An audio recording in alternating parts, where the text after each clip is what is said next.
সুপ্রিয় দর্শক, আবারও ফিরে আসলাম আপনাদের প্রিয় অনুষ্ঠান জীবনের গল্প নিয়ে। আমাদের ক্যামেরার সামনে বসে আছে এক অসহায় আপু, খুবই সুন্দর নম্র ভদ্র একজন মানুষ। তো দর্শকবিন্দু তার কাছ থেকে জানতে চাই তার জীবনের গল্প, সেই সাথে আপনারা আমাদের সাথেই থাকবেন। আসসালামু আলাইকুম আপু, কেমন আছেন?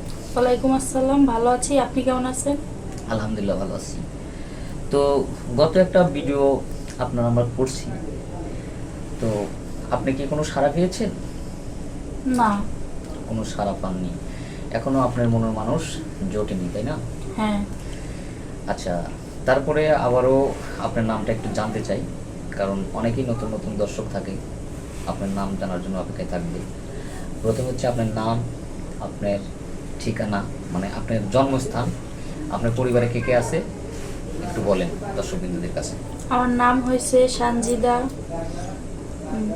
দেশের বাড়ি হয়েছে রংপুরে। আমার ফ্যামিলিতে আমার মা আছে, বাবা নাই।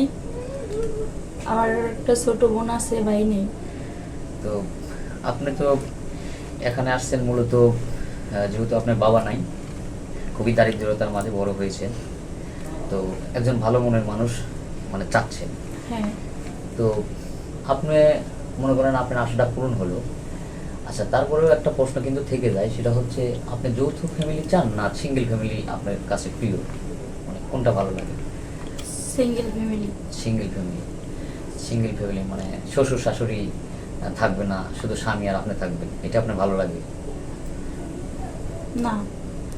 সিঙ্গেল বলতে তো এটাই বোঝায়।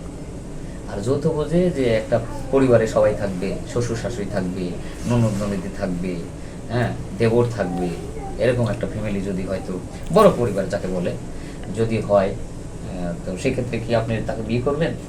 হ্যাঁ, বিয়ে করব। যদি ছেলের বয়স একটু বেশি হয়, আপনার বয়স তো 20 বছর না?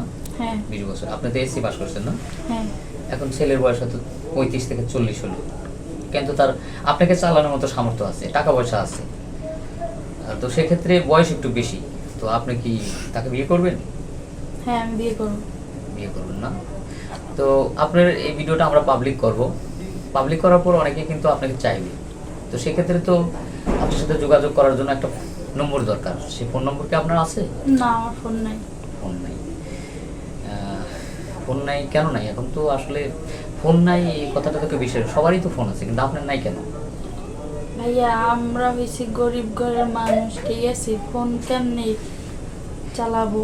যে টাকা দিয়ে ফোন কিনবেন সেই টাকা দিয়ে দেখা যাচ্ছে যে আপনার এক বস্তা চাউল হয়, হ্যাঁ। বা যে টাকা দিয়ে হয়তো মোবাইলে টাকা রিচার্জ করবেন, একজনের সাথে কথা বলবেন, সে টাকা দিয়ে দেখা যাচ্ছে একটা সদাই হয়, একটা বাজার হয়। হ্যাঁ। তো এইসব চিন্তা করেই হয়তো ফোনটা ইউজ করেন না, তাই তো? হ্যাঁ। তো যাই হোক, আমরা আর প্রশ্ন বাড়াবো না। দর্শক কিন্তু অবশ্যই আপনারা বুঝতে পারছেন মেয়েটার দারিদ্রতার কথা, তার জীবনের গল্প। আসলে 2-1 মিনিটে তো জীবনের গল্প শেষ করা যায় না, তার জীবনের অনেকগুলো গল্প থেকে যায়, কারণ 20টা বছর পেরিয়ে এসেছে। এই 20 বছরের গল্প তো 2-1 মিনিটে শেষ করা যায় না। পরবর্তীতে অনুষ্ঠানে আমরা আশা করি শুনবো। তো সেই সাথে সবার কাছ থেকে আমি বিদায় নিচ্ছে আমার আপু। আপনারা সবাই ভালো থাকবেন, সুস্থ থাকবেন, আল্লাহ হাফেজ। আর একটা কথা হচ্ছে, মেয়েটার কোনো পার্সোনাল ফোন নাম্বার নাই, মেয়েটার সাথে যোগাযোগ করতে হলে আমাদের সাথে যোগাযোগ করতে হবে। আর আমাদের হচ্ছে ফোন নাম্বারটা স্ক্রিনে দেওয়া থাকবে, কেউ অযথা ভিডিও কল দিবেন না, এটা কিন্তু আমাদেরই নম্বর। তারপরে মানুষ অনেকেই ভুলভাল ভাবে আমাদেরকে ফোন দেন, মেয়ের নম্বর মনে করে ফোন দেন, আসলে পুরো ভিডিও দেখবেন। সুস্থ থাকবেন, ভালো থাকবেন, আল্লাহ হাফেজ।